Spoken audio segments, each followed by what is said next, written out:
नमस्कार दर्शकों, आपका चर्चित शो पूछता है सुल्तानपुर शुरू हो गया है। फटाफट कमेंट बॉक्स में आ जाएं, ज्यादा से ज्यादा शेयर करें, लाइक करें, कमेंट करें। आज पूछता है सुल्तानपुर शुरू हुआ है। मैं आपका होस्ट कपिल देव शुक्ल अपने चर्चा की शुरुआत करता हूं। आज चर्चा है युवा राजनीति बदलाव की ताकत या सिर्फ भीड़। क्या युवा देश की राजनीति की दिशा बदलने की ताकत रखते हैं या फिर चुनावी मौसम में सिर्फ भीड़ और वोट बैंक बनकर रह जाते हैं? आज सवाल है, क्या युवाओं को निर्णय लेने का मौका मिल रहा है? क्या राजनीति में नई सोच की जरूरत है? और क्या युवा नेतृत्व के लिए तैयार है? आज आपकी आवाज इसी बहस का हिस्सा बनेगी, तो कमेंट में जरूर अपनी राय रखें, ज्यादा से ज्यादा शेयर करें, लाइक करें, कमेंट करें। बहुत ही बेहतरीन जबरदस्त चर्चा शुरू हो गई है, तो ज्यादा से ज्यादा शुरुआत कर दें कि क्या युवा व्यवस्था बदलेगा या व्यवस्था युवाओं को इस्तेमाल करती रहेगी। इसी पर चर्चा की शुरुआत है। जो तूफानों से टकराने का हौसला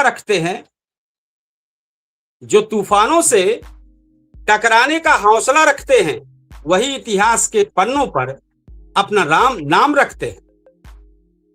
तो हमारे दर्शक, हमारे जो फेसबुक पेज के फॉलोअर हैं, हमारे जो मेहमान हैं, फटाफट जुड़ना शुरुआत कर दें। चर्चा बहुत ही बेहतरीन शुरू हो गई है, तो ज्यादा से ज्यादा जुड़ना शुरुआत कर दें। आज का विषय केवल राजनीति का नहीं बल्कि देश के भविष्य का विषय है, क्योंकि जब बात युवाओं की होती है तो बात आने वाले जो युवाओं की होती है, आने वाला भारत उसी का होता है। तो हमारे दर्शक, हम बताना चाहेंगे, हर चुनाव में सबसे ज्यादा चर्चा युवाओं की होती है। हर राजनीतिक दल युवाओं को अपनी ताकत बताता है। मंचों पर युवाओं के लिए बड़े बड़े वादे किए जाते हैं, रोजगार की बातें होती है, शिक्षा की बात होती है, स्टार्टअप की बात होती है, डिजिटल इंडिया की बात होती है। लेकिन सवाल यह है कि क्या राजनीति में युवाओं की भूमिका सिर्फ नारे लगाने, झंडा उठाने और भीड़ बढ़ाने तक ही सीमित है, या फिर युवा वास्तव में इस देश की राजनीति की दिशा दशा बदलने की क्षमता रखता है? आज का युवा पहले जैसा नहीं है। उसके हाथ में स्मार्टफोन है, उसके हाथ में जानकारी है, ये सवाल पूछता है। वो अपने अधिकारों के प्रति जागरूक है। वो जाति और धर्म की राजनीति से आगे बढ़कर विकास, रोजगार, शिक्षा, अवसरों की बात करता है। लेकिन दूसरी तरफ एक सच्चाई यह भी है कि राजनीतिक मंचों पर युवाओं की भीड़ तो सबसे ज्यादा दिखाई दे रही है, मगर निर्णय लेने वाली बैठकों में उसकी संख्या बहुत कम नजर आती है। युवा पोस्टर तो जरूर लगाते हैं, रैलियां सफल बनाते हैं, सोशल मीडिया पर प्रचार करते हैं, लेकिन टिकट बांटने से लेकर नीतियां तय करने तक का अधिकार अक्सर कुछ चुनिंदा लोगों के पास रहता है। यही वजह है कि आज का युवा पूछ रहा है कि क्या हम केवल वोट बैंक हैं, क्या हम सिर्फ भीड़ हैं, या हम लोकतंत्र की सबसे बड़ी ताकत हैं। इतिहास गवाह है, जब जब युवाओं ने नेतृत्व संभाला है तब तक समाज में बड़े परिवर्तन हुए हैं। स्वतंत्रता आंदोलन हो, भ्रष्टाचार के खिलाफ आंदोलन हो, शिक्षा और सामाजिक बदलाव की लड़ाई हो, हर दौर में युवाओं ने अग्रिम पंक्ति में खड़े होकर इतिहास लिखा है। लेकिन आज का दौर अलग है। आज सोशल मीडिया की राजनीति है, रील्स की राजनीति है, ट्रेंड और हैशटैग की राजनीति है। ऐसे में समझना और भी जरूरी है कि क्या युवा राजनीतिक रूप से जागरूक हो रहे हैं या केवल राजनीतिक कंटेंट का हिस्सा बन रहे हैं। एक शेर से हम अपनी खबर की शुरुआत आगे बढ़ाएंगे और हमारे मेहमान के तौर पर शामिल हुए हैं, हम उनका जरूर चाहेंगे अभी परिचय। तो जरा हम शेर है कि वो कल का इंतजार नहीं करते जो इतिहास बनाते हैं। वो कल का इंतजार नहीं करते जो इतिहास बनाते हैं। जवा हौसले ही मुल्क की तकदीर सजाते हैं। मेहमान के तौर पर हमारे अंतिमा तिवारी जी हैं। पूरा परिचय वो खुद ही देंगी, किस पार्टी से हैं, क्या है। एक बार जरूर हमारे अंतिमा तिवारी नहीं है, कविता तिवारी, कविता तिवारी। ठीक है, कविता तिवारी जी अपना खुद परिचय देंगी, किस पार्टी से हैं। हमारे दर्शक उनको जरूर देखना चाहेंगे, उनको सुनना चाहेंगे। जी, आपका हमारे चैनल में हमारे दर्शकों की तरफ से आपका स्वागत है। भारत माता की जय। जय हिंद दोस्तों, मैं कविता तिवारी राष्ट्रीय अधिकार मोर्चा पार्टी से राष्ट्रीय कोर कमेटी सदस्य हूं। आप लोगों के बीच केडी डिजिटल न्यूज पर मैं आई हूं आज लाइव सर के चैनल पर। और जो आज का विषय है, युवाओं पर राजनीति का जो ये बोझ लादा जा रहा है, युवाओं को कोई भागीदारी नहीं दी जा रही है, आज इसी विषय पर हम चर्चा करेंगे सर के साथ। आगे आपको सर बताएंगे। हमारे पास हमारे जो सवाल थे वो आपसे ही सवाल थे, ये सब अभी हम सवाल किए थे। एक बार फिर हम जरूर बताना चाहेंगे, जो सवाल है कि युवा वास्तव में देश की राजनीति की दिशा बदलने की क्षमता रखता है, लेकिन आज युवा पहले जैसा नहीं है। उसके हाथ में स्मार्टफोन तो है, उसके पास जानकारी है, सवाल पूछता है, अपने अधिकारों के प्रति जागरूक है, जाति और धर्म की राजनीति से आगे बढ़कर विकास, रोजगार, शिक्षा, अवसरों की बात करता है। लेकिन दूसरी तरफ सच्चाई ये भी है कि राजनीतिक मंचों पर युवाओं की भीड़ तो दिखाई देती है, आप भी मानते हैं, मगर जब निर्णय की बारी आती है, किसी बैठक में निर्णय लेने की बारी आती है, तो उसमें उनकी संख्या पूरी तरीके से किनारे करके ही किसी चीज का निर्णय लिया जाता है। आखिर क्यों? क्या युवा पोस्टर ही लगाएगा? क्या युवा रैलियां ही सफल बनाएगा? क्या सोशल मीडिया पर ही सिर्फ युवा प्रचार करेगा? समझ लीजिए आप ही के ऊपर हम कह रहे हैं। और टिकट बांटने से लेकर नीतियां तय करने का अधिकार अक्सर बस चुनिंदा लोग ही करेंगे। क्या कहना चाहेंगे आप? जी बिल्कुल, आपका प्रश्न बहुत ही सटीक प्रश्न है और आज की राजनीति में ये बहुत महत्वपूर्ण भी है। जिस तरह से आज डिजिटल इंडिया हो गया है और आज हर युवा के हाथ में फोन है, और मैं तो ये कहना चाहती हूँ कि बिना युवाओं के राजनीति संभव नहीं है। युवा हमारे देश का वो स्तंभ है जिस पर राजनीति ही नहीं, देश का विकास निर्भर करता है पूरा। अगर युवाओं के अंदर जोश ना हो तो देश प्रगति ही नहीं कर सकता है। और राजनीतिक पार्टियों को युवाओं की शक्तियों को पहचानने की आवश्यकता है।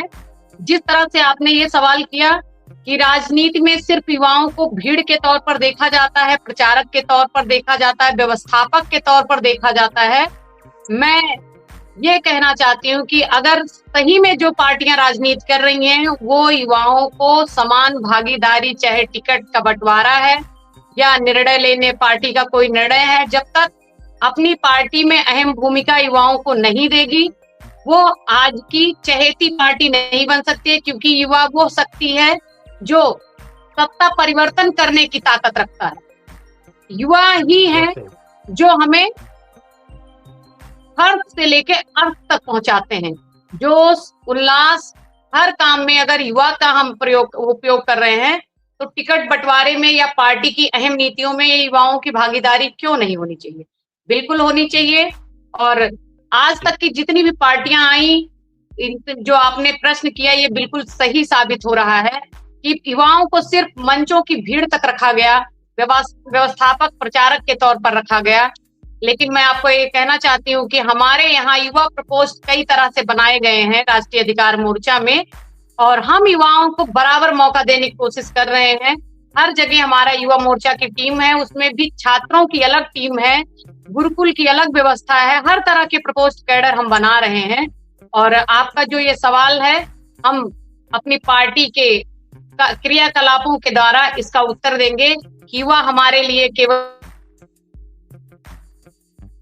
स्थापक नहीं है, इस देश का प्रमुख स्तंभ है जिसके सहारे इस देश की पूरी व्यवस्था टिकी हुई है। जी, तो आगे कहना चाहेंगे, किसी देश की असली ताकत, आपकी बातों को मिलाते हुए हम आगे बता रहे हैं, किसी देश की असली ताकत उसकी संसद की दीवारों में नहीं, बल्कि उसके युवाओं के विचारों में छिपी होती है। सवाल ये नहीं कि युवा राजनीति युवाओं के विचारों में छिपी होती है। सवाल ये नहीं कि युवा राजनीति में है या नहीं, सवाल ये है कि राजनीतिक युवाओं की राजनीति जो है वो युवाओं की सुन रही है या नहीं। राहत इंदौरी लिखते हैं, लगेगी आग तो आएंगे कई घर जद में, लगेगी आग तो आएंगे कई घर जद में, यहां पे सिर्फ मेरा मकान थोड़ी है। हमारे वरिष्ठ शिक्षक जी हमारे मेहमान के तौर पर शामिल हुए हैं और हम चाहेंगे जरूर इस मुद्दे पर आप बात रखें 2 मिनट में, जिससे हम फिर वापसी करें। सभी लोगों के पास 2-4 मेहमान और शामिल होने वाले हैं। जी, हमारे कार्यक्रम में वरिष्ठ शिक्षक जी रामजी सिंह का स्वागत है। मैं प्रणाम करता हूँ एडी न्यूज डिजिटल और जितने भी हमारे शुभचिंतक, हमारे देशवासी, हम लोगों की बात को पसंद करने वाले लोग, सुनने वाले लोग, सबका हार्दिक स्वागत है, आभार है। रहा सवाल एक उम्र से, मैं बता रहा हूँ, जैसे हम लोगों की उम्र आज 62 साल है, तो सबसे बड़ी जिम्मेदारी हम लोगों की बनती है कि हम युवाओं को आज क्या दिखा रहे हैं। हमारे माँ बाप ने जब 62-60 के ऊपर रिटायर हुए तो उन्होंने कहीं न कहीं ईमानदारी का पाठ पढ़ाया था, धार्मिक स्थलों पर आस्था का पाठ पढ़ाया था, चोरी को पाप बताया था, झूठ को पाप बताया था हमारे बाप दादा ने, हमारे बुजुर्गों ने। लेकिन बहुत अफसोस है कि हमारे उम्र की पीढ़ी आज युवाओं को क्या दिखा दे रही है। उनका पेपर लीक करा दे रही है, बेरोजगारी बढ़ा रही है, भारत की संप्रभुता को ही कहीं न कहीं दागदार करने का प्रयास कर रही है। जितने भी सजा के भागी हैं या जिनके ऊपर अधिक से अधिक मुकदमे हैं, जिनके ऊपर बहुत बड़े बड़े आरोप हैं, वो संसद में पहुंच गए। और जब बच्चों के हित की बात, एक बार अभी मैंने 14 साल पहले, 10 साल पहले ये महसूस किया, 12 साल पहले, कि अब राजनीति के उच्च स्तंभ पर 75 वर्ष के बाद वाले लोग संरक्षक के पद पर बैठे। लेकिन आज हमने महसूस किया 1 साल पहले कि 75 वर्ष की उम्र होने के बाद भी उस अपनी ही गाइडलाइन को तोड़ करके जो इंसान उस पद पर बना हुआ है, आज का युवा प्रतिभाशाली होते हुए भी, योग्य होते हुए भी, सरयोग्य होते हुए भी आज हताशा के कगार पर पहुंच गया है, निराशा के कगार पर पहुंच गया है कि हमारा नंबर कम आएगा। इसलिए जिस प्रकार से सरकारी नौकरियों में रिटायरमेंट है, उसी तरह से राजनीति जो नेता लोग हैं उनका भी रिटायरमेंट निश्चित होना चाहिए। मैं अपना केवल विचार बता रहा हूँ और 60 पर ये इल्जाम, मैं अपने ऊपर इल्जाम लगा रहा हूँ कि हमने बच्चों को क्या दिखाया। हम तो कहे थे राष्ट्र मजबूत होगा। आप अयोध्या की धार्मिक स्थल, मर्यादा पुरुषोत्तम श्री राम की जन्म स्थली ऐसी बने कि भारत नहीं विश्व के लोग आवे। लेकिन अगर वहां ये सुनेंगे, केवल कान से सुन लेना कि उस भगवान के मंदिर में चोरी हुआ है और चोरी करने वाले वही के लोग हैं, हमारी सारी व्यवस्था फेल है। अगर फेल नहीं होती तो चोरी नहीं होती, फेल नहीं होती तो चोरी नहीं होती। तो मैं बच्चों को सिखा क्या रहा हूँ, सारा दोष 60 वर्ष के ऊपर वालों का। क्या दिखा रहे हैं बच्चों को? जी कविता जी, आपसे सवाल है, चूंकि आप युवा हैं तो युवा का दर्द भी आप सबसे ज्यादा जानेंगे। तो युवा आज सवाल कर रहा है कि क्या हम सिर्फ भीड़ के हिस्से हैं, क्या हम केवल वोट बैंक हैं, या फिर हम इस लोकतंत्र की सबसे बड़ी ताकत हैं। लेकिन सवाल है, इतिहास गवाह है कि जब जब युवाओं ने नेतृत्व संभाला तब तक समाज में बड़े परिवर्तन हुए हैं। स्वतंत्रता आंदोलन से लेकर भ्रष्टाचार के खिलाफ बहुत सारी चीजें हैं, सामाजिक लड़ाई हो, हर दौर में युवाओं ने अग्रिम पंक्ति में खड़े होकर इतिहास लिखा। लेकिन आज का दौर अलग है। आज सोशल मीडिया की राजनीति है, रील्स की राजनीति है, ट्रेंड और हैशटैग की राजनीति है। ऐसे में समझना और भी जरूरी हो जाता है कि युवा राजनीतिक रूप से जागरूक हो रहे हैं या केवल राजनीतिक कंटेंट का हिस्सा बन रहे हैं। सबसे बड़ा सवाल तो कविता जी जरूर बताएं। आप। जी बिल्कुल, आप जो कह रहे हैं कि युवा केवल राजनीति का कंटेंट क्रिएटर बन रहे हैं, ऐसा कुछ भी नहीं है। पॉलिटिक्स में युवा आज भागीदार बन रहा है, बढ़ चढ़ के हिस्सा ले रहा है। लेकिन जो आपने कहा कि भीड़ का हिस्सा बनकर रह जा रहा है युवा, तो अभी तक जो वर्तमान राजनीति है, ये बात आपकी 100% सही है, क्योंकि राजनीतिक पार्टियों ने, अभी तक जितनी भी राजनीतिक पार्टियों ने सिर्फ युवाओं का इस्तेमाल किया है। आप कहीं भी किसी भी बड़े राजनीतिक दल को उठाकर देख लीजिए, कोई भी शीर्ष नेतृत्व है वो युवाओं के हाथ में नहीं दिया जाता है। और अगर इस आधार को बनाकर हम बातें करें तो ये बिल्कुल 100% सही है कि युवाओं को केवल भीड़ का हिस्सा बनाकर रखा गया है, व्यवस्थापक प्रचारक बना के रखा गया है, एक कंटेंट क्रिएटर बना के रखा गया है, और कुछ नहीं। लेकिन अगर अब असली राजनीति करनी है, आपको सत्ता में आना है, तो युवाओं को भागीदारी देनी पड़ेगी, नेतृत्व पकड़ाना पड़ेगा, तभी आपके राजनीतिक दल का उद्धार होने वाला। क्योंकि युवा अब जागरूक हो चुका है, इंडिया डिजिटल हो चुका है, हर हाथ में स्मार्टफोन है, और हर युवा हर राजनीतिक भाषा को बखूबी समझने लगा है। आप समझिए, पहले पॉलिटिक्स की भाषा होती थी, कोड होते थे, लोग बोल देते थे, समझ में नहीं आता था। लेकिन आज एक एक कोड को जो है युवाओं ने समझ लिया है। अब आपकी वो राजनीति नहीं चलने वाली है जो एनालॉग टाइम में आप करते आए हैं। अब डिजिटल युवा, आपको डिजिटल इंडिया का पार्ट अगर बनना है, अपने राजनीतिक दल को बढ़ाना है, तो आपको युवाओं की मांग को स्वीकारना होगा, नेतृत्व युवाओं के हाथ में भी देना। अभी ऐसा भी देखा जा रहा है कि युवा सिर्फ तालियां बजाएगा तो राजनीति उसे भीड़ समझती है, लेकिन अगर युवा सवाल पूछता है, नीति पर चर्चा करता है, जनहित के मुद्दे उठाता है, तो वही युवा बदलाव की सबसे बड़ी ताकत बन जाता है, जो आपने बात कही। इसी पर आज हमारी चर्चा लगातार चल रही है। बहुत अच्छा, आपने बहुत ही अच्छा इसका जवाब दिया है। सवाल हैं कुछ हम आपसे पूछ रहे हैं, हमारे अपने मेहमानों से भी पूछ रहे हैं, अपने दर्शकों से भी पूछ रहे हैं, अपने फेसबुक पेज के फॉलोअर से भी पूछ रहे हैं। 2-3 मैसेज आए हैं, जरा पढ़ दें। यूनुस साहब ने लिखा है, कार्यक्रम देख रहे हैं आप सबको क्रांतिकारी सलाम, बहुत बहुत धन्यवाद आपको। एक डिबेट समाज में परोसा जा रहा है, नफरत पर भी होनी चाहिए शुक्ला जी, ठीक है, समय आएगा उस पर भी किया जाएगा। अच्छी वक्ता है कविता तिवारी जी, देखिए आपकी प्रशंसा आ गई, धन्यवाद। आपको देखने सुनने वाले बहुत लोग हैं। तो कुछ सवाल हैं आज कि क्या युवा राजनीति की नई क्रांति है? क्या वे अभी भी राजनीतिक दलों के लिए सिर्फ संख्या और भीड़ भर हैं? तो हम चाहेंगे राय जरूर दें, हमारे जो देखने वाले हैं वो जरूर अपनी राय खुलकर दें, क्योंकि आज का सवाल केवल राजनीति का नहीं, बल्कि आने वाली पीढ़ियों के भविष्य का है। हमारे वरिष्ठ शिक्षक जी जरूर कुछ अपना इस पर, जो हमारा मुद्दा इस पर प्रकाश डालें, और जानकारी के लिए बता दें कि कविता जी की वजह से टीआरपी बहुत बेहतर चल रही है।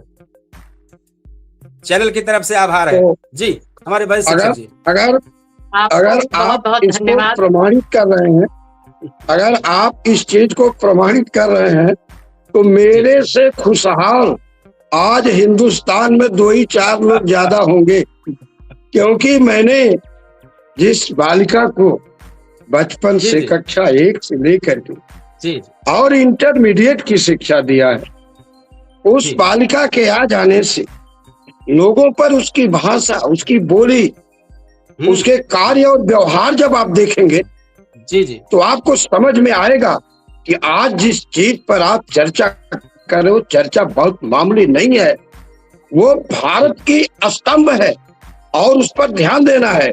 और भारत के उसी स्तंभ पर हमारी पढ़ाई हुई बिटिया और मेरे गांव की बिटिया, मेरे मानिकपुर की बिटिया, आज उसी स्तंभ को एकदम पिलर की तरह बहुत मजबूती से रखने के लिए लगातार प्रयास कर रही है लगातार। और बड़ी खुशी होती है, बहुत खुशी होती है। हम लोग शिक्षक होने के नाते जब एक छोटा सा बालक विद्यालय में आता है ना, तो उसके अंदर वो गुण देखते हैं, स्वामी विवेकानंद, रामकृष्ण परमहंस, कबीरदास जी।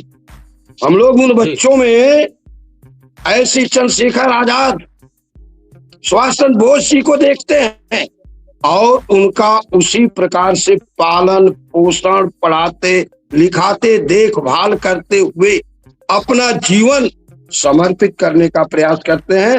और हमें बड़ी खुशी आज मिली है कि कविता, इसको मैंने आज आमंत्रित किया था, आपको मैंने आमंत्रित किया था। जब इसने अपनी बात को एकदम स्पष्ट रूप से कहना प्रारंभ किया, मैंने वाच किया। देखिए, हम लोग भी उम्र के अनुसार या शिक्षा में जिंदगी भर ठोकर खाने के अनुसार छप्पर में स्कूल चलाया गया, बालिकाओं को पढ़ाया गया, तो थोड़ा सा तो अनुभव होगा ना। वर्तमान समय में कविता तिवारी जैसी अगर वीरांगनाएं दुर्गा का अवतार, रानी लक्ष्मीबाई का अवतार है, ये वक्त आएगा तो आपको दिखाई देगा। हम भविष्य देख कर बोलते हैं,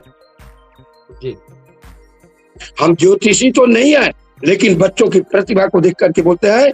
आज के बाद से आप देखिएगा, युवाओं के लिए जितनी पार्टियां हैं, जो सरकार में भी है, जो विपक्ष में भी है, आज रात से यही 8:30 बजे के बाद से वो लोग बच्चों के भविष्य पर सोचने लगेंगे।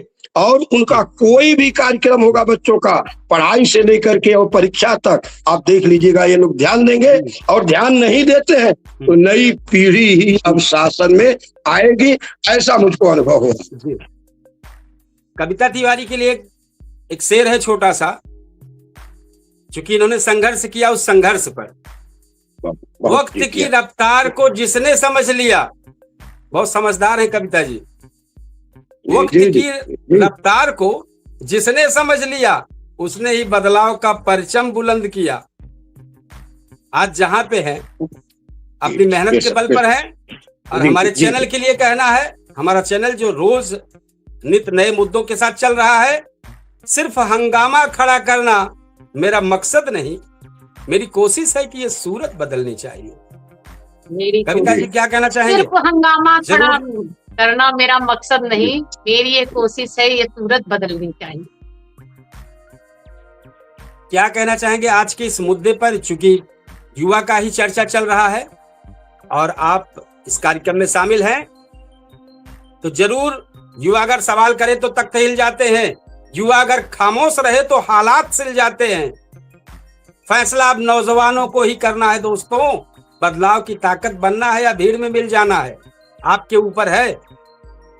जी, क्या कहना चाहिए? मैं थोड़ा सा अपने पार्टी से जोड़ती हूँ इस मुद्दे को। जी जी, आज मैं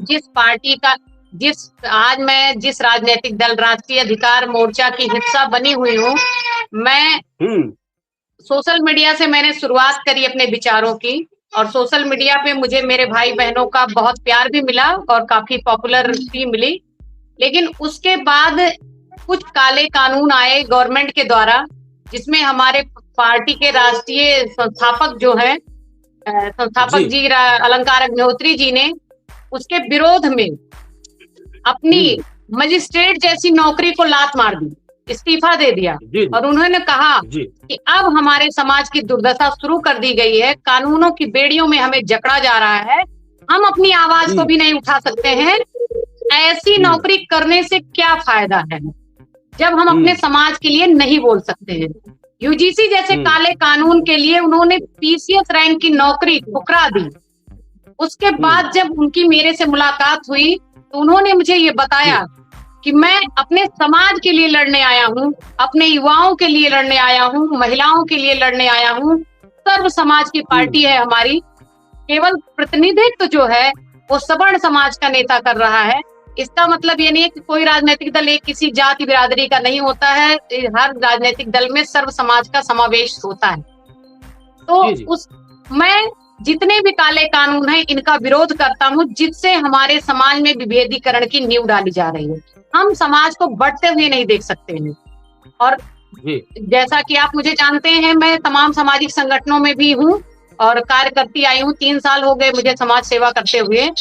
तो मुझे उनका ये विचार अच्छा लगा कि अगर किसी ने मेरे लिए, मेरे समाज के लिए इतना बड़ा त्याग किया, बलिदान किया, अपनी नौकरी त्याग दी, तो हमें उनका साथ देना चाहिए, हर हाल में देना चाहिए। राष्ट्रीय अधिकार मोर्चा इसीलिए मैंने ज्वाइन किया। और अपने सुनने वाले दर्शकों के, आपसे सुनने वाले दर्शकों से इतना निवेदन जरूर करूंगी कि आप लोग भी राष्ट्रीय अधिकार मोर्चा का हिस्सा बनिए।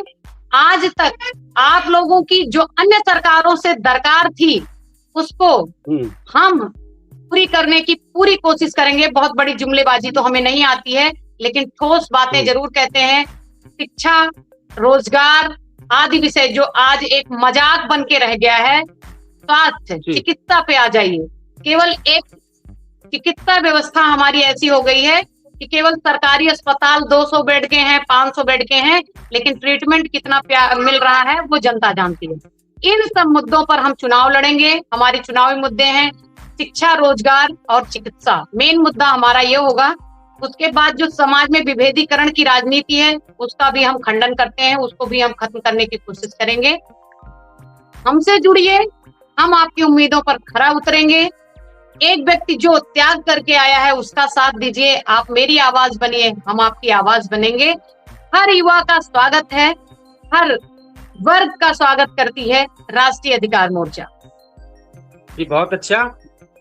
ऐसे में सवाल उठ रहा है, जो युवाओं पर चर्चा हमारी लगातार चल रही है कि क्या युवा केवल राजनीतिक नारों तक सीमित है या वास्तव में नीतियां बनाने और व्यवस्था बनाने की क्षमता भी रखता है। जो बहस के प्रमुख हमारे प्रश्न हैं, अब जैसे पक्ष में बात करें अगर हम, तो क्या युवाओं की ऊर्जा समाज और राजनीति में सकारात्मक बदलाव ला सकती है? क्या नई सोच और तकनीकी कारण युवा पुरानी रणनीति को जो पुरानी रणनीति और राजनीति को बदल सकता है? क्या लोकतंत्र को मजबूत बनाने में युवाओं की भूमिका सबसे महत्वपूर्ण है? और साथ में सवाल है, क्या युवाओं की राजनीति में आने से भ्रष्टाचार और परिवारवाद पर रोक लग सकता है? ये सवाल है, लेकिन इन सवालों का जवाब हम थोड़ा सा मात्र 1-2 मिनट के लिए हमारे वरिष्ठ शिक्षक जी से चाहेंगे, और इसके बाद आप कविता जी तैयार रहिएगा इन सवालों पर, और फिर विपक्ष में क्या है उसको भी हम बताएंगे।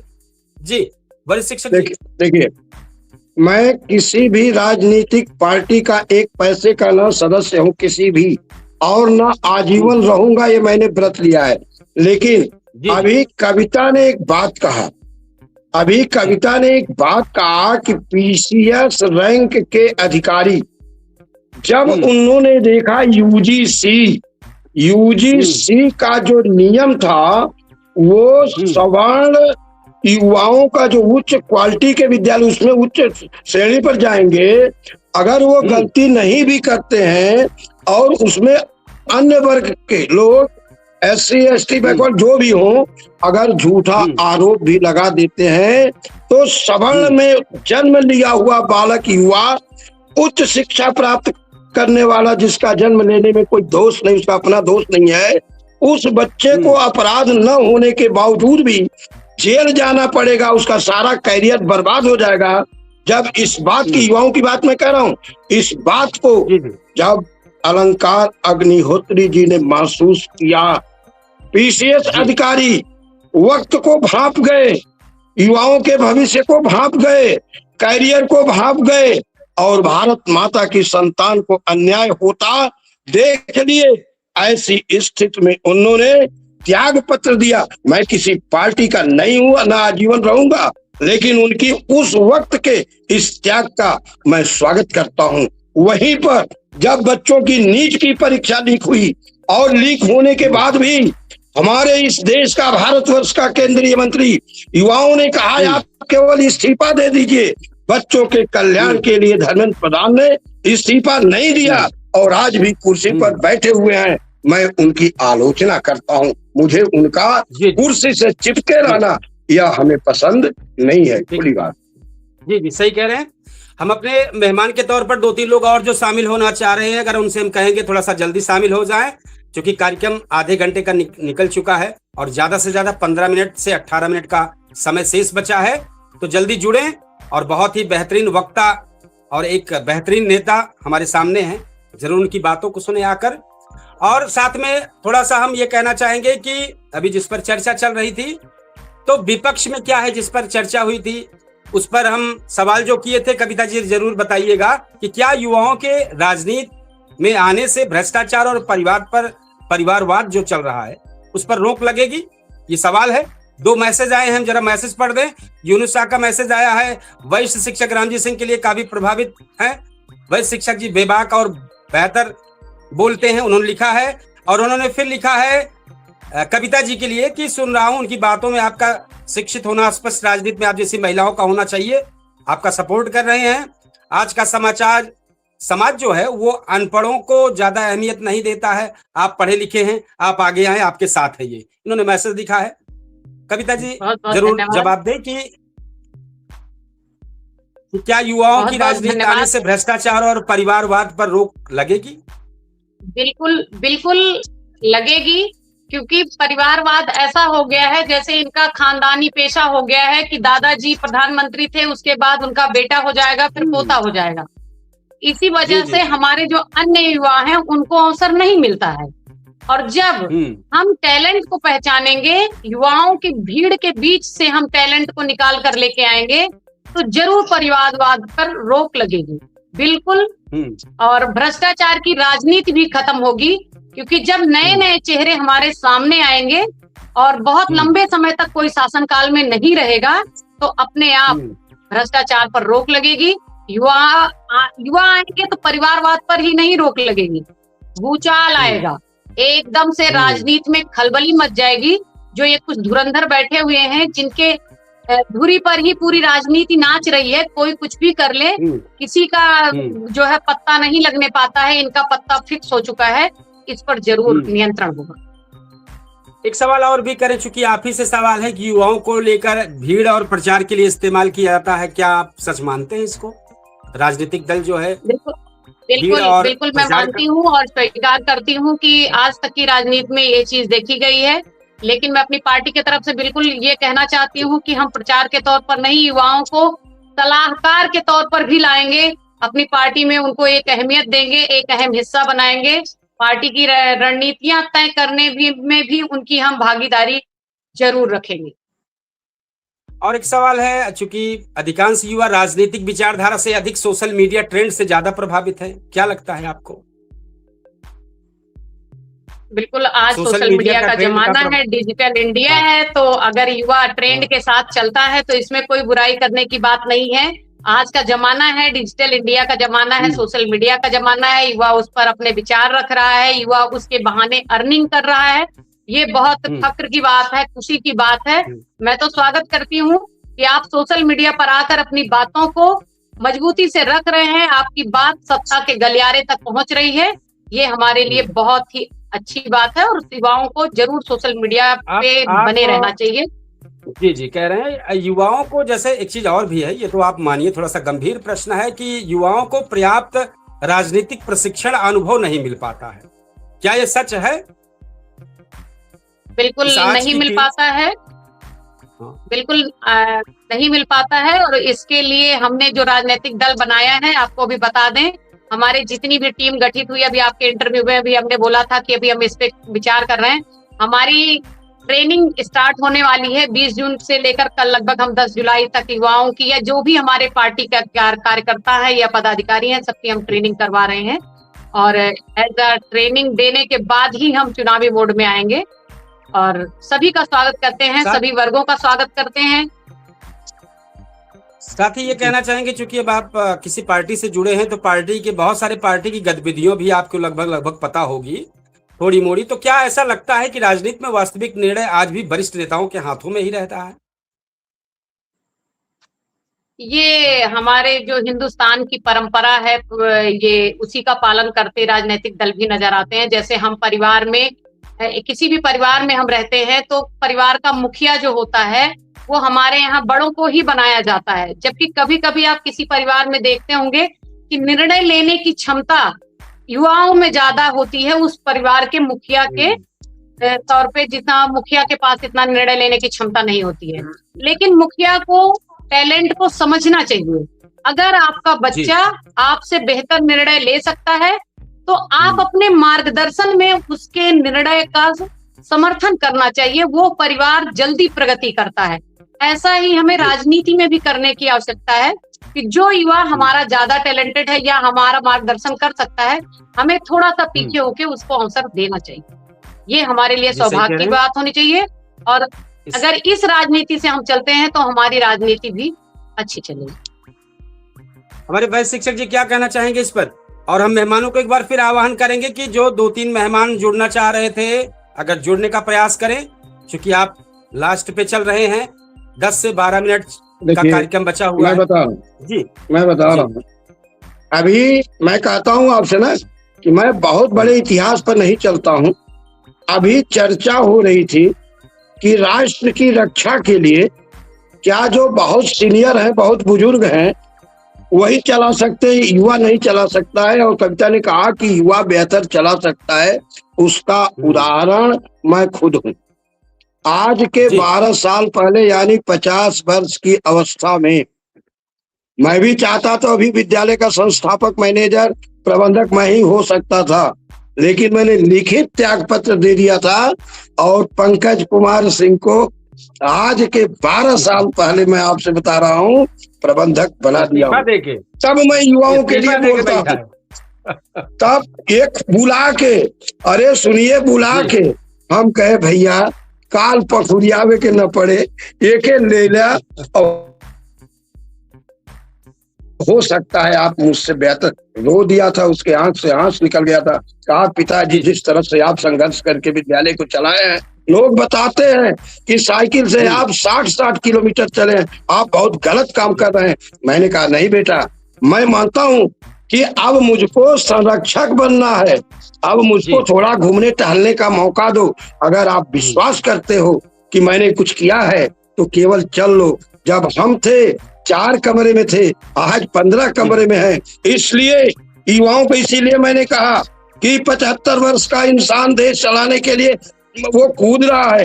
अरे मैं कहता हूं कि 52 साल के बच्चे को दे दीजिए, 52 साल के बच्चे को दे दीजिए। मेरा दावा है पूरे विश्व में किसी माई के लाल के राष्ट्राध्यक्ष की हिम्मत नहीं है इसके ऊपर एक भी शब्द उल्टा बोल के देख ले। या तो हम रहेंगे, या तो ये चैलेंज है, स्वाभिमान पर धक्का देंगे तो हमारे जीने का कोई फर्क नहीं पड़ता है। हमारे सैनिकों को आप मारेंगे, हम चुप रहेंगे, ऐसा हो नहीं सकता है। क्योंकि जब वो 52 साल का रहेगा ना, कुछ मान लीजिए हमारी बात को मानिए ना मानिए, मैं विचार बता रहा हूँ, मैं विचार बता रहा हूँ। आपके इसी विचार पर एक शेर है, साथ में आपने जो अभी जवान की बात की उस पर भी एक डिटेल हम आपको बता रहे हैं। जो आपने अपना पद जो है बच्चे को दिया, उसी पर एक शेर है, उठो जवानों की वक्त का इशारा तुम्हारे साथ है। उठो जवानों की वक्त का इशारा तुम्हारे साथ है, जो कल बदलना चाहते हो उसका किनारा तुम्हारे हाथ में है। क्या और पूरे डिबेट को आपने एक लाइन में, जी बहुत बढ़िया, बहुत अच्छा, बहुत अच्छा। आपने इस पूरे डिबेट को सार्थक कर दिया, सार्थक कर दिया है आपने। ये केवल 2 लाइन में आपने सार्थक कर दिया। ये सब बेहतर बनता है। आप जैसे आप वरिष्ठ जैसे सीनियर देखिए, जो है कविता शामिल हुई हैं और सब कुछ बेहतर है, बहुत बेहतर है और ऐसे ही बेहतर बनता रहेगा। हम चाहेंगे अगर आप नारी शक्ति होकर अगर हमारे इस चैनल में जुड़ती रहेंगी लगातार, जब जब आपके पास समय रहे रोज जुड़े, हम तो चाहेंगे रोज जुड़े और आपके लिए पूरा स्पेस खाली है हमारे लिए। एक जानकारी देते हैं, जो उस दिन आप 2-3 दिन से लगातार मुद्दा उठा रहे थे, फ्रांस के इस हफ्ते में होने वाले जी सम्मेलन में, शिखर सम्मेलन, भारतीय प्रधानमंत्री नरेंद्र मोदी, अमेरिका के राष्ट्रपति डोनाल्ड ट्रंप से मुलाकात होने वाली है। लेकिन सवाल क्या ये है कि क्या मोदी ट्रंप से होर्मुज स्ट्रेट में अमेरिका हमले में मारे गए 3 भारतीय नाविकों को लेकर सवाल उठाएंगे?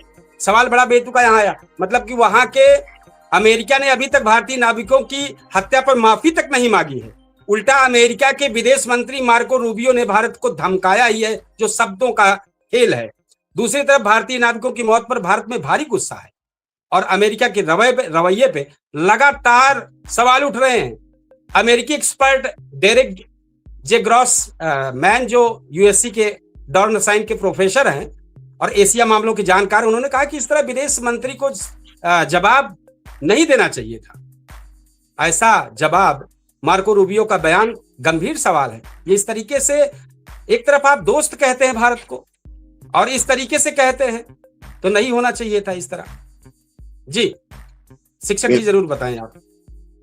अरे हम रत्ती भर बर्दाश्त, एक मिनट हमारी बतिया एक फिर सुन लें।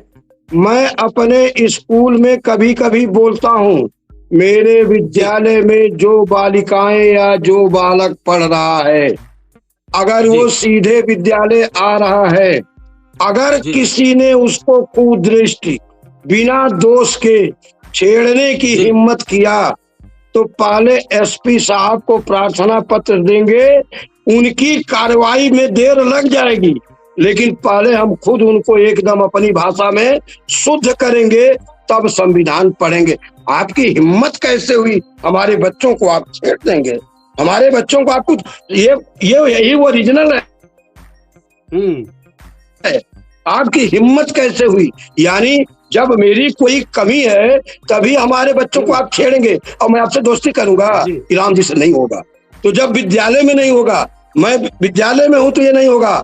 अगर मैं देश में रहता तो ये नहीं होने देता, नहीं होने देता, नहीं होने देता। मैं सख्त विरोधी हूँ। हम जाए उनसे न्योता करें, उन्हीं की पैसा का बड़ा जरूरत पर, पैसा ना दिया तो हमको खाए के ना मिली। हम सब साइकिल चला के जी लेंगे, लेकिन स्वाभिमान के साथ किसी भी प्रकार का ये कोई समझौता हमारे जैसा इंसान ना कभी किया है और न करना पसंद करता। ये कभी नहीं हो पाएगा। सही कह रहे हैं। तो जो ये कार्यक्रम हमारा लगातार अनवरत चल रहा है, हम अपने दर्शकों से, अपने फेसबुक पेज से फॉलोअर जितने भी हैं, हम सबसे रिक्वेस्ट करेंगे, मात्र 5 मिनट 7 मिनट का कार्यक्रम और बचा है, जल्दी जल्दी कमेंट करें। कई लोग कमेंट कर रहे हैं और लेकिन हम फिर कविता जी के पर जाएंगे कि जरूर आप अपनी कुछ राय आज इस युवा वर्ग की तरफ से क्या कहना चाहेंगे। हमारा जो युवा राजनीति पर बदलाव को लेकर चर्चा चल रही है, तो कुछ जरूर आप बताएं। सवाल बहुत सारे हैं, आपको क्या लगता है? युवा को सवाल पूछना, भाई युवा सवाल तो करेगा ही, राजनीति में भी आगे बढ़ चढ़ कर हिस्सा ले रहा है। बस थोड़ा सा अगर युवा को जब ये टिकट के बंटवारे में भी उसको थोड़ा सा उतनी ही अहमियत शुरुआत हो जाए तो बहुत बेहतर हो जाए। इस पे आप चूंकि युवा हैं और जुड़े हैं, आप क्या इस पे प्रकाश डालेंगे? जरूर आप बताएं। बिल्कुल, युवाओं की भागीदारी महत्वपूर्ण होनी चाहिए, चाहे वो राजनीति है, चाहे वो देश है, चाहे वो घर है। जी। कहीं भी आपको एक संगोष्ठी रखनी चाहिए। हमारे जितने भी शीर्ष नेतृत्वकर्ता होते हैं, उनको युवाओं के शीर्ष नेतृत्वकर्ता को बैठा करके ही रणनीति तय करनी चाहिए। मैं तो इस विचारधारा का समर्थन करती हूँ और आज के युवाओं से सिर्फ इतना कहना चाहती हूँ कि आपको सिर्फ प्रचार के लिए ही यूज किया जा रहा है राजनीति में, क्योंकि अगर ये आपके असली हितैषी होते तो ये आपको शिक्षा में अवसर देते। आपके पेपर की जैसे ही अपने चुनाव की पूरी अच्छे से निगरानी करवा के अपना चुनाव करवाते हैं, वहाँ वैसे आपका पेपर भी अच्छी सुरक्षा व्यवस्था के साथ करवाते। बहुत अच्छा। आपको ये राशन फ्री दे देंगे, बिजली फ्री दे देंगे, मुफ्तखोरी की आदत डाल देंगे, लेकिन आपको शिक्षा कभी ये फ्री नहीं देंगे, आपको मुफ्त में शिक्षा नहीं देंगे, क्योंकि जिस दिन आप अच्छे से शिक्षित हो जाएंगे, इनसे सवाल करेंगे। और ये नहीं चाहते हैं, किसी भी हाल में नहीं चाहते हैं कि आप इनसे सवाल करें। बिल्कुल नहीं आपको बोलने देंगे, और आप बोल ना पाओ इसके लिए 2-4 कानून और बनाकर रखेंगे, ताकि अगर कोई आवाज उठाता है तो उसको ये आसानी से दबा सके कानून के, संविधान के तहत। तो ये आपको दबाने की पूरी पुरजोर कोशिश की जा रही है। आपको किसी भी वर्ग का युवा है, मैं ये नहीं कह रही हूँ केवल सवर्ण समाज का युवा है, हर वर्ग का युवा इनसे परेशान है। हर वर्ग के युवाओं के साथ ये नाइंसाफी कर रहे हैं, और ये अगर ये इतने ही आपके प्रति उदार हैं तो आपको शिक्षा में क्यों नहीं ये मुफ्त में करते हैं? क्यों आपको लाखों करोड़ों रुपए खर्च करके कोचिंग करनी पड़ रही है? क्यों ये अपने बच्चों को सरकारी विद्यालय में नहीं पढ़ा रहे हैं? आपको मजबूर कर रहे हैं कोचिंग सेंटर में। चिकित्सा में आप यही हाल कर रखा है इन्होंने। तो मैं सिर्फ ये कहूंगी कि युवाओं को सबसे ज्यादा शिक्षा की जरूरत है। युवाओं में वो जोश है, वो हिम्मत है, वो अपना हर कार्य कर सकते हैं। सिर्फ उनको अगर आप अच्छे से शिक्षित बना दो, वो हर क्षेत्र में आपको आगे करेंगे और खुद भी आगे जाएंगे। तो युवाओं की रीढ़ तोड़ने का काम कर रही है सरकारें, और मैं कुछ नहीं कहूंगी। और मैं राष्ट्रीय अधिकार मोर्चा की तरफ से सभी युवाओं का स्वागत करती हूँ और सबको अपने साथ जोड़कर लेकर चलना चाहती हूँ और इनके सपनों को उज्जवल बनाना चाहती हूँ। जी बहुत अच्छा, बहुत अच्छा है। हम अपनी खबर का इसका कंक्लूजन करने जा रहे हैं, जो हमारा निचोड़ निकलने वाला है हम अपनी तरफ से रखेंगे। हम चाहेंगे कविता जी जरूर आप भी कुछ लास्ट में निचोड़ बताइएगा इसका, हमारे वरिष्ठ शिक्षक जी बताएंगे। आज चूंकि हमारे कार्यक्रम में मैं लास्ट में 2 मिनट के लिए इतिहास के पन्ने में समय लेता हूं, आज के इतिहास के पन्ने में क्या क्या दर्ज है, 2-4 हैं, मैं उनका नाम लेता हूं जरूर, चूंकि रोज करता हूं। तो आज इतिहास के पन्ने में 1963 में सोवियत अंतरिक्ष यात्री वैलेंटीना तेरेस्कोवा अंतरिक्ष में जाने वाली पहले महिला बनी है। और आज के दिन 1976 में दक्षिण अफ्रीका में रंग भेद के खिलाफ छात्रों ने बड़े आंदोलन किए। आज का दिन 1967 में प्रसिद्ध संगीतकार महोत्सव मॉन्टेरी पॉप फेस्टिवल का शुभारंभ हुआ। और इसके बाद आज 1723 को आधुनिक अर्थशास्त्र के जनक माने जाने वाले एडम स्मिथ का जन्म हुआ है। 1950 में भारतीय अभिनेता और राजनेता मिथुन चक्रवर्ती का आज जन्मदिन है। और पुण्यतिथि है 1977 में रॉकेट विज्ञान के क्षेत्र में महत्वपूर्ण योगदान करने वाले वैज्ञानिक वर्न वान ब्राउन का निधन हुआ है। तो ये इतिहास के पन्ने में रहा। हम अपने इस खबर का कंक्लूजन करते हैं और चाहेंगे कि सबसे लास्ट में आप लोग जरूर 1-2 मिनट में इस जो कार्यक्रम हमारा चल रहा था इसका सार जरूर रखें। अपनी बात रखेंगे तो युवा लोग आपको देख के इंस्पिरेशन में आएंगे। हम अपनी बात रखते हैं, निष्कर्ष देते हैं कि युवा केवल किसी रैली का भीड़ का हिस्सा नहीं है, युवा किसी पार्टी का झंडा भर नहीं है, युवा इस देश की सबसे बड़ी लोकतांत्रिक शक्ति है। अगर युवा सिर्फ तालियां बजाने तक सीमित रहेगा तो इसका इस्तेमाल होता रहेगा, लेकिन जिस दिन युवा सवाल पूछना शुरू कर देगा, भाई सवाल करेगा जाहिर सी बात है, और नीतियों पर चर्चा करेगा, अपने अधिकार और कर्तव्य दोनों को समझेगा, उसी दिन राजनीति की दिशा भी बदलेगी और देश की दशा भी बदलेगी।